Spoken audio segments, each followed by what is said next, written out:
She was 21 when Noah filed the paperwork. He did not tell her he was doing it.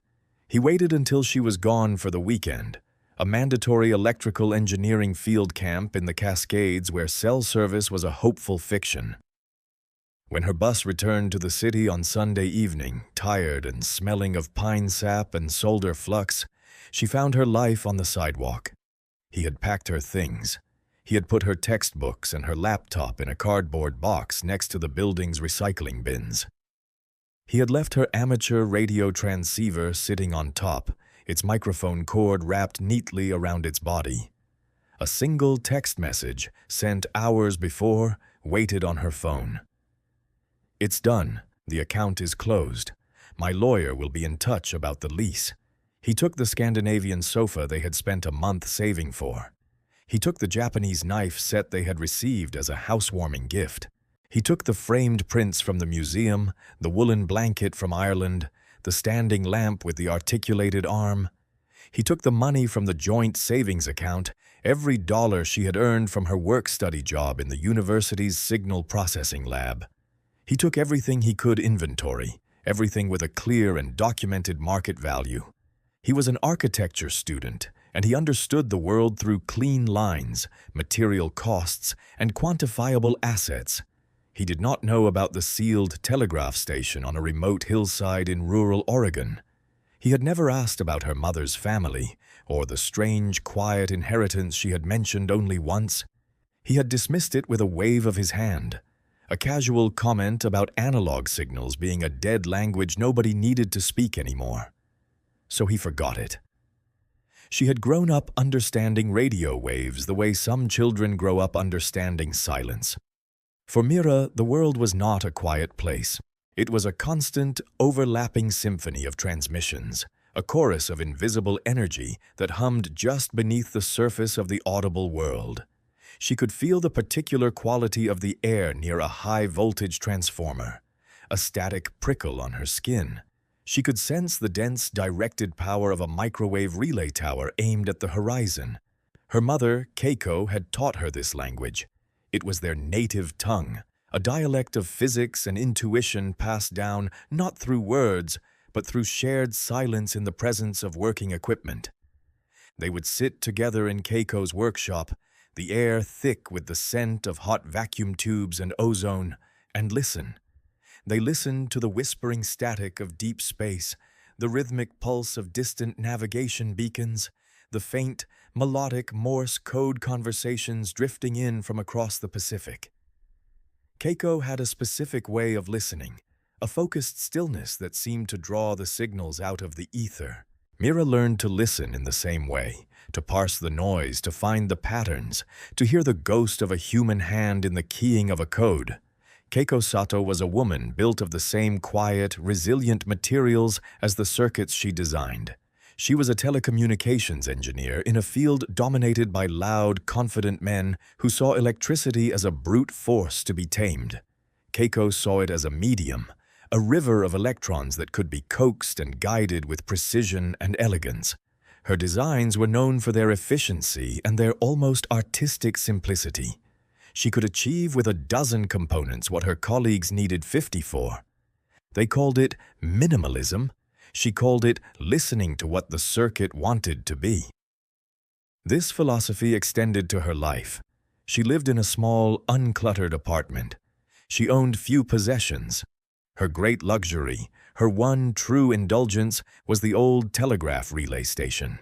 She had found it by accident, years before Mira was born, while surveying sites for a new cellular tower.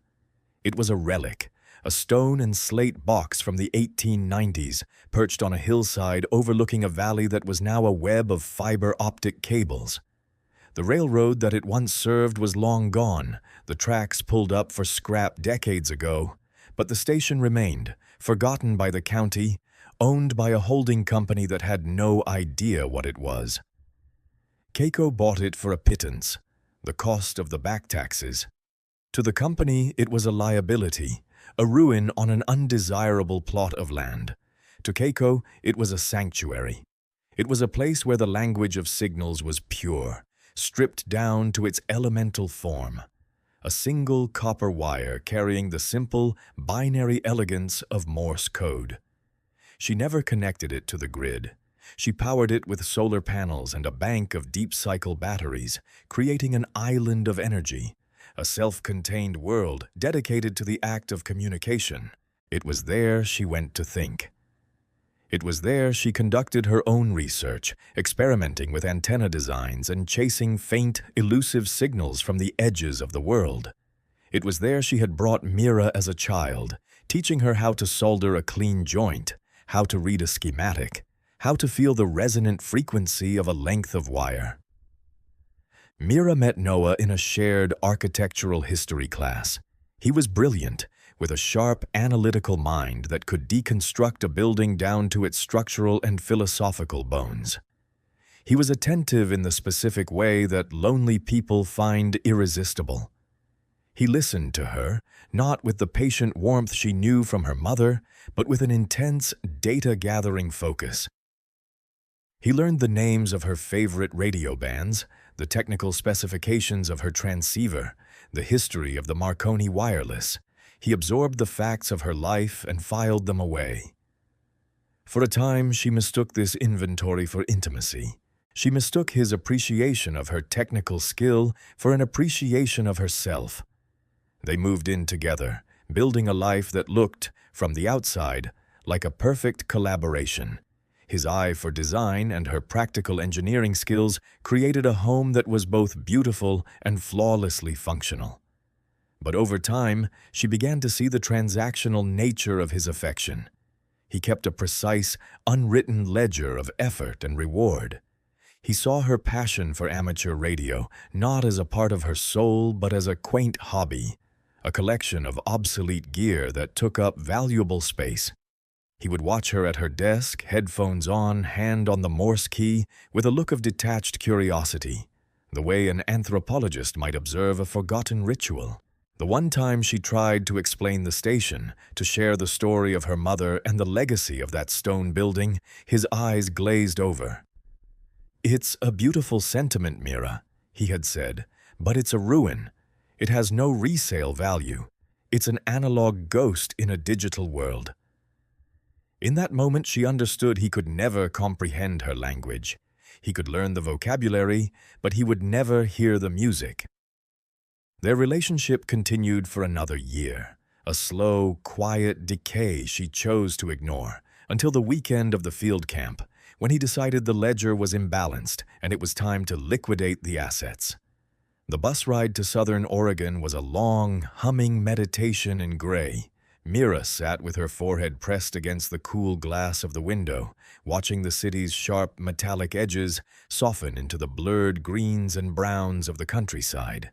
She had $212 in her wallet, the emergency cash she kept tucked in a side pocket of her field bag. Everything else was gone. The bus was a cocoon, its engine a monotonous drone that insulated her from the need to think or to feel. She watched the telephone poles flick past, each one a marker on a journey away from the life she had known. She saw the wires, the old copper lines, sagging between the poles, and felt a strange kinship with them.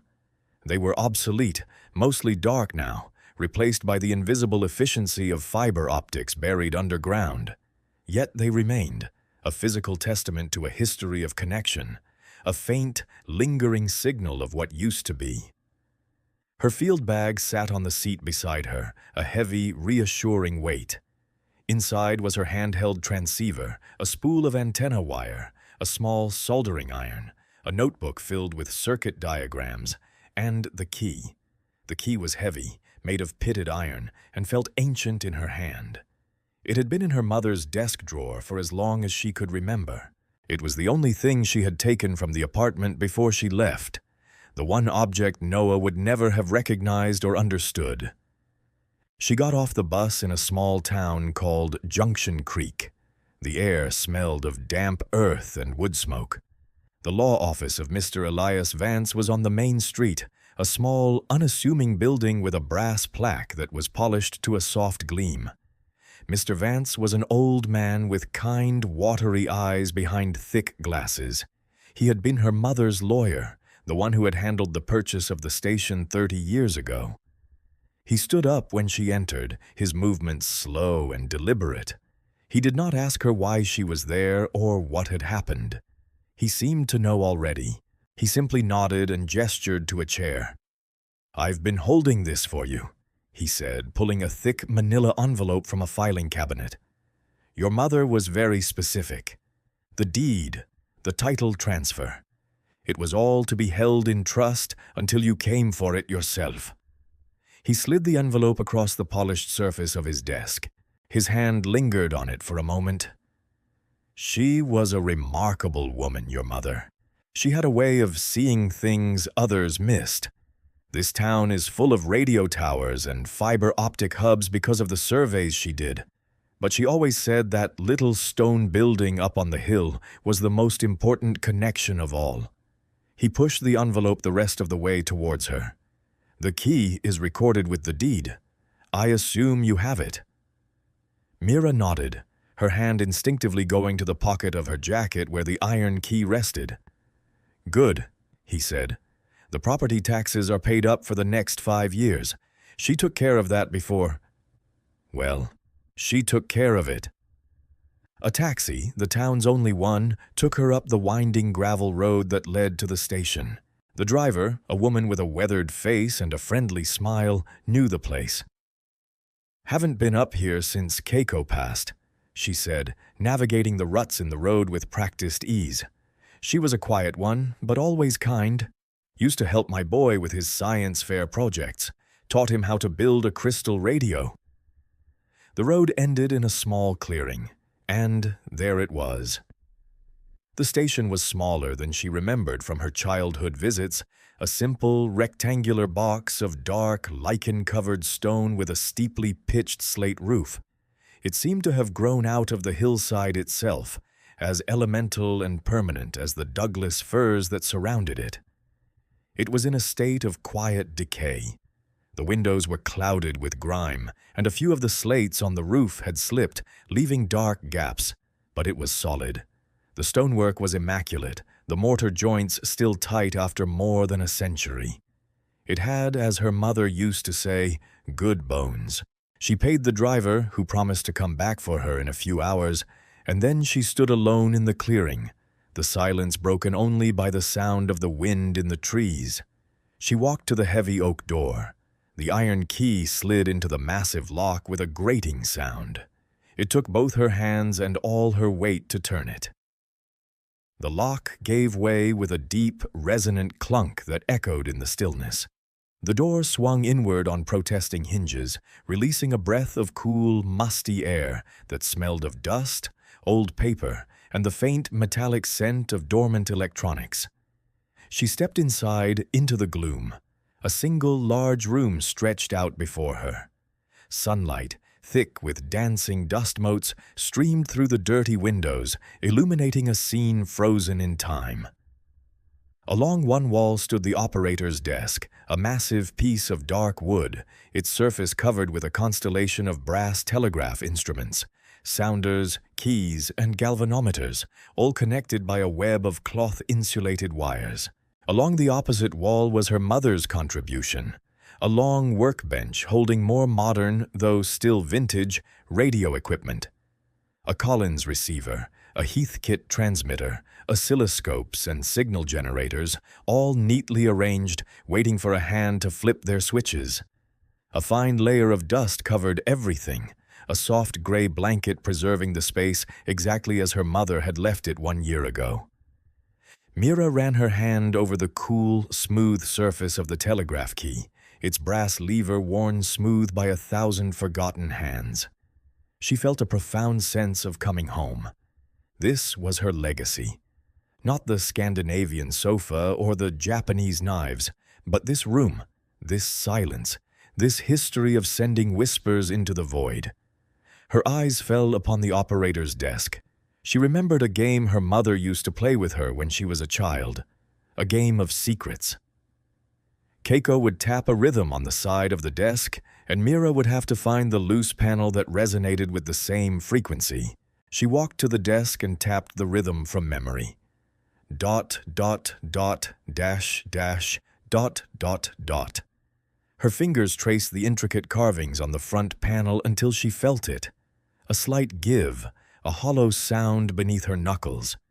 She pressed, and a section of the panel, no bigger than a book, swung inward, revealing a dark cavity. Inside sat a small, heavy box made of tarnished copper. She lifted the box out and placed it on the dusty surface of the desk. It was sealed with a thick layer of old, hardened wax. She used the edge of the iron key to pry it open. The wax cracked and fell away, and she lifted the lid. The interior was lined with faded velvet. On top lay a stack of papers, tied with a simple piece of twine. Beneath the papers, nestled in form-fitting compartments, was the inheritance Noah could never have imagined. Stacks of old $20 bills, held together with brittle paper bands from a bank that no longer existed. Rolls of silver dollars, their weight heavy and real. It was not a fortune, but it was a beginning. She counted the cash quickly. $32,000. It was enough. It was more than enough. She set the money aside and carefully untied the twine around the papers. It was a letter written in her mother's elegant, precise script on old, yellowed signal paper, the kind used for printing out telegrams. The ink was faded, but the words were clear. "My dearest Mira," it began, "if you are reading this, then you have found your way home, and you have found it when you needed it most. I am sorry I am not there to give this to you myself. Know that this place, this station, is your birthright. It is not about the land or the building, not in the way the world values things. It is about the continuity of a signal. My grandfather was a signalman on the Imperial Japanese Navy ships. He learned the language of light and flags. When he came to America, he worked for the railroad, laying the very wires that run to this building. He listened to the song of the continent in Morse code. I found this place to be closer to him, to honor that legacy. This station is a quiet heart, a place to listen. The world outside is loud, full of meaningless noise and fleeting data. But here, the signal is everything. It is patient. It is deliberate. It requires skill and a quiet mind. It is much like you. Mira had to stop reading, her vision blurred by tears. She wiped them away and continued. The money is for the practical things. It is the remnant of my own beginning, saved over years. Use it to make this place whole again. The roof needs attention. There are slates missing on the north side. Mr. Albright in town is a good man. His father was a roofer, and his father before him. He understands old buildings. Tell him Keiko's daughter sent you. He will treat you fairly. The well pump will need to be primed, but the water is sweet and cold. There is a generator in the shed, but I always preferred the silence of the batteries. Learn the silence, Mira. Learn to trust it. The most important signals are the ones you can barely hear. This place is yours now. Not to own, but to keep the signal alive. That is all that has ever mattered. I love you. Be patient. Be deliberate. Listen. The next morning, she walked into town and found Albright Roofing. The office was a small, cluttered room that smelled of tar and sawdust. Mr. Albright was a tall, lean man in his late 60s with hands like gnarled oak roots. His face was a road map of wrinkles, but his eyes were sharp and clear. When Mira introduced herself, a slow smile spread across his face. "Keiko's girl," he said, his voice a low rumble. I wondered when you'd show up. Your mother was one of a kind. She'd climb up on the roof with me, pointing out the weak spots, talking about shear stress and load distribution. Knew more about slate than I did, and I've been working it my whole life." He listened patiently as she explained what she needed. He didn't ask for a deposit. He simply nodded. "I can be up there tomorrow morning. We'll start with the north face, get it sealed up before the autumn rains really set in. Cost will be fair, for your mother's sake." He looked at her then, a long, appraising look. She said you had good hands. Said you understood how things fit together. The work began the next day. Mr. Albright and his son, a quiet young man named Ben, arrived in a battered pickup truck loaded with ladders, tools, and replacement slates. Mira was waiting for them, dressed in old jeans and work boots. She didn't watch from the ground. She climbed the ladder with them. She learned the particular heft of a slate tile, the sharp, satisfying crack as the hammer drove the copper nail home. She learned the smell of hot tar used to seal the flashing around the chimney, a smell that mingled with the scent of pine from the surrounding forest. She worked all day, her muscles aching with the unfamiliar labor, her hands raw and scraped. But with every slate she set, with every nail she drove, she felt a piece of herself clicking into place. She was not just repairing a roof, she was rebuilding the foundation of her own life. Mr. Albright didn't talk much while they worked, but his occasional grunts of approval were more validating than any praise she had ever received from Noah. He taught her the rhythm of the work, the patient, methodical process of making something strong and watertight. In the evenings, she would sit in the quiet station, exhausted but deeply satisfied, and eat a simple meal of bread and cheese. She was physically tired, but her mind was clear and calm for the first time in months.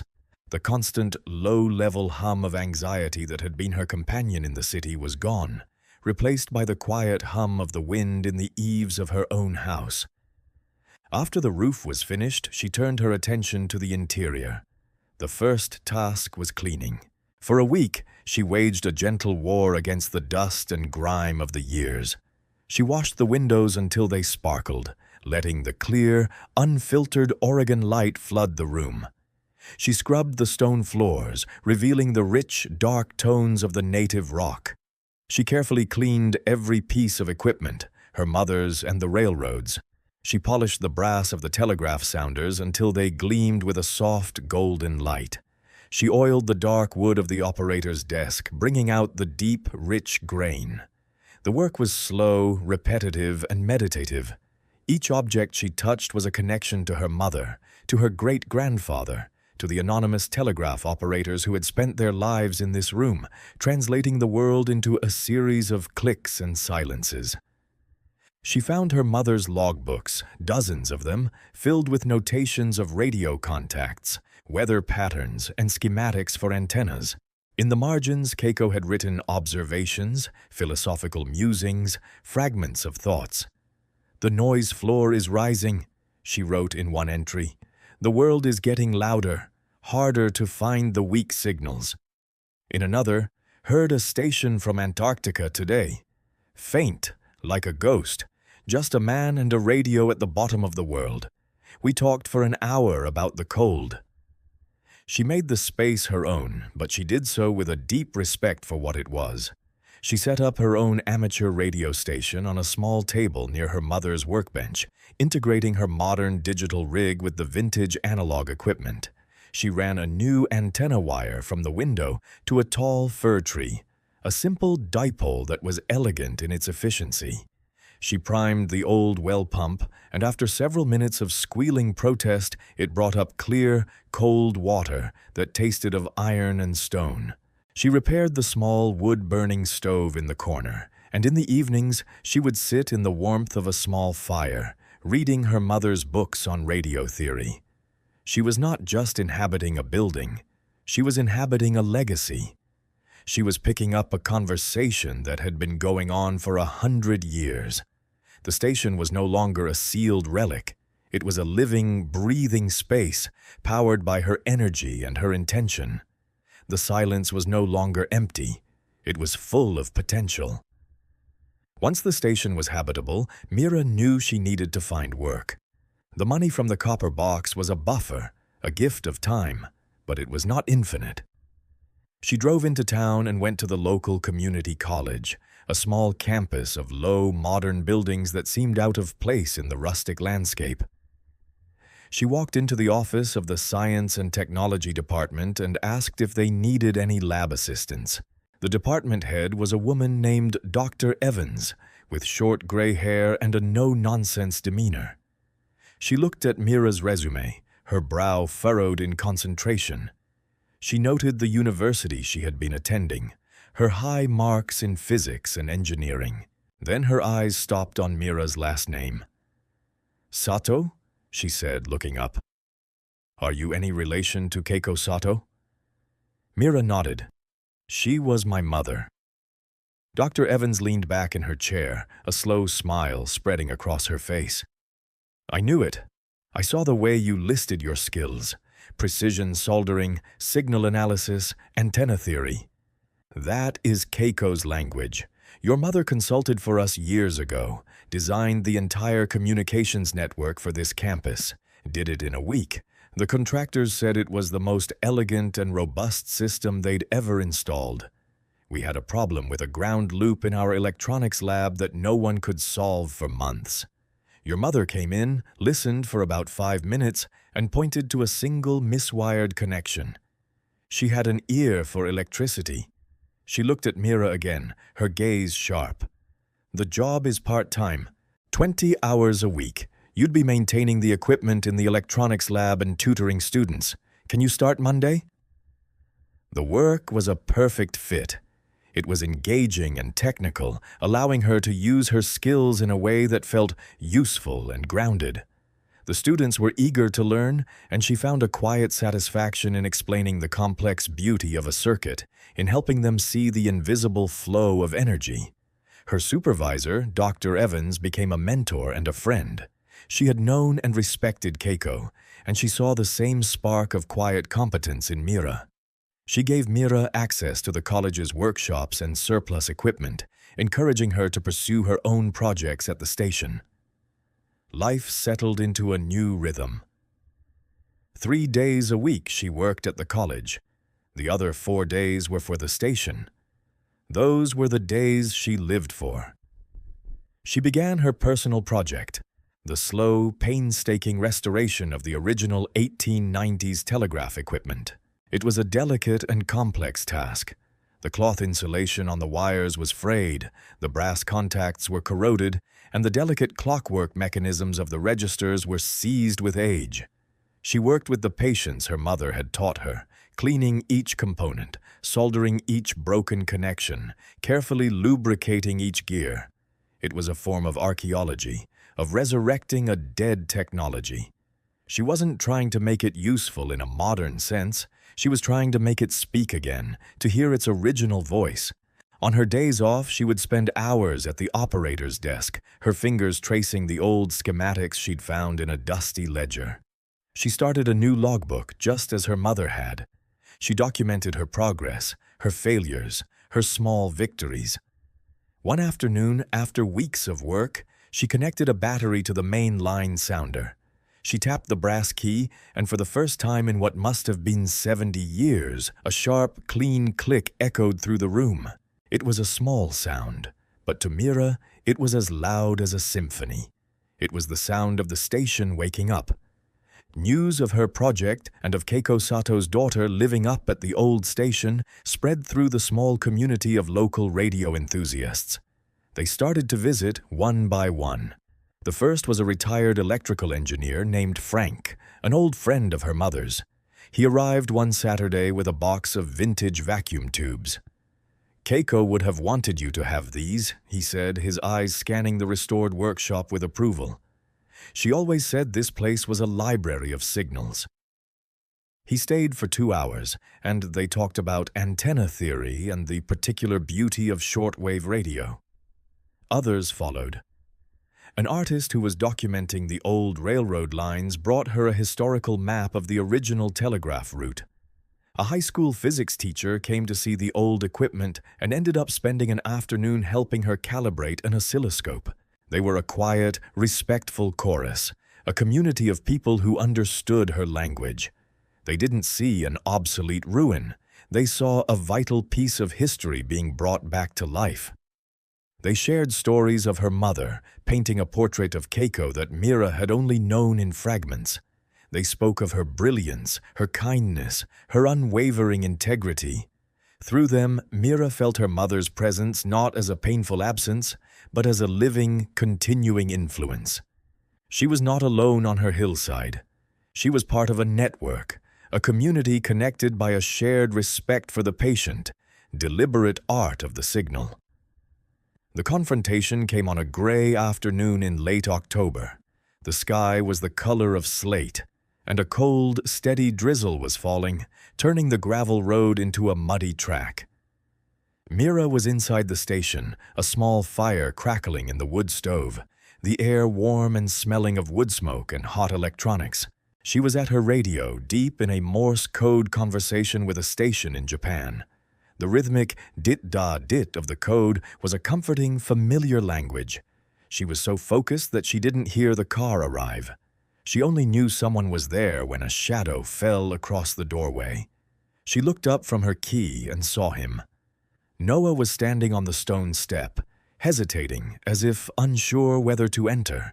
He was wearing an expensive dark gray wool coat and sleek leather shoes that were already splattered with mud. He looked completely out of place, a piece of sharp modern architecture dropped into a soft organic landscape. He was staring at the room, at the polished brass instruments, the neatly organized workbenches, the warm glow of the vacuum tubes. His expression was one of profound bewilderment. She did not stop her transmission. Her hand remained on the key, her fingers continuing the conversation, sending her call sign and a final farewell to the operator 5,000 miles away. The clicks of the key were the only sound in the room for a long moment. Finally, she finished, the last dit-da echoing in the quiet. She swiveled in her chair to face him, her expression calm, unreadable. "Noah," she said. It was not a question. "Mira," he said, his voice strained. He took a hesitant step inside, his eyes still scanning the room. I didn't know about this place." He gestured vaguely at the equipment, the solid stone walls. "I looked you up. County records. I couldn't believe it." A small, bitter smile touched his lips. "I thought I had been so thorough."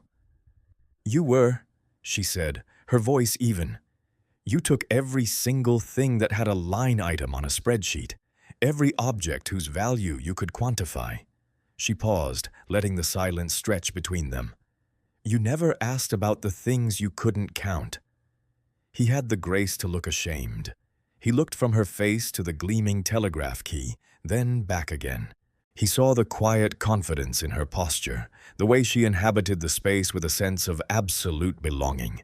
He saw that she was not broken, not diminished. She was whole. "I've been thinking," he started, the words coming out in a rush. "About us, about what happened. I was wrong. I was efficient, not kind." He took another step towards her. "Maybe there's something. Is there anything that can be repaired?" Mira looked at him, and for the first time she felt nothing. Not anger, not sadness, not even pity. She simply saw him for what he was, a man who could only understand the world by measuring it. He had come back because his ledger was incomplete. He had discovered a previously unknown asset, and he needed to account for it. She gave him a small, sad smile. It was not a smile of forgiveness, but of finality. "No, Noah," she said, her voice soft but clear as a bell. "There isn't." He stood there for a long moment, the silence of the station pressing in on him. He seemed to shrink inside his expensive coat.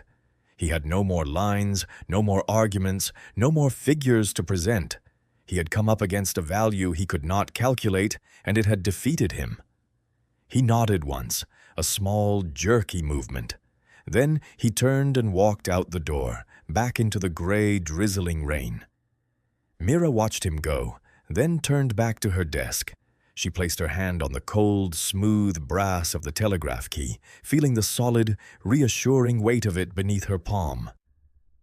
That night, the storm passed and the sky cleared, revealing a vast, cold canvas of stars.